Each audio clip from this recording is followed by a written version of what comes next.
Hello. கிளம்பிட்டேம்மா, வேலையில இருந்து கிளம்பிட்டேன். தக்காளி வாங்கிட்டு வரணுமா? அப்படியா?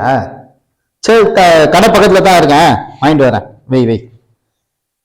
எப்போ இதை கல்யாணம் பண்ணனா வேலையை வீட்டுக்கு வரும்போதும் வெளியே போகும்போதும் இதை வாங்கிட்டு வாங்க அதை வாங்கிட்டு வாங்க. அண்ணா, தக்காளி 1 கிலோ போடுங்க. 1 கிலோ தக்காளியா? ஆமா. 40 ரூபா 1 கிலோ. 1 கிலோ 40 ரூபா. சரி போடுங்க. போதுமா? போடுங்க.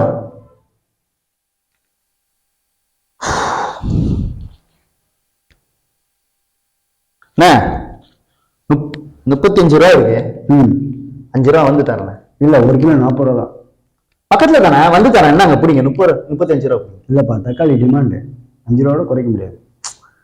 நான் புண்ணா நான் அந்த 3வது வீட்டு தானே, இந்த போயிட்டு உடனே வந்து தரேன் 5 ரூபா. இல்ல, தரதில்ல. 40 ரூபா கொடுத்தா பாரு, இல்லைன்னா நாங்கிட்டே இருக்கு.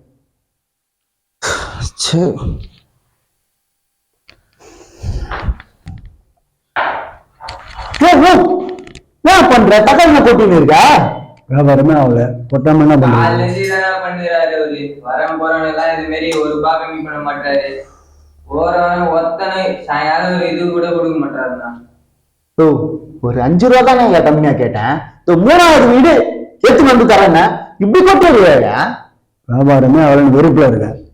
இதை வேற அறிவு சொல்ற. தங்க நீங்க ஒரு 5 ரூபா கம்மியா தானே கேட்டேன்.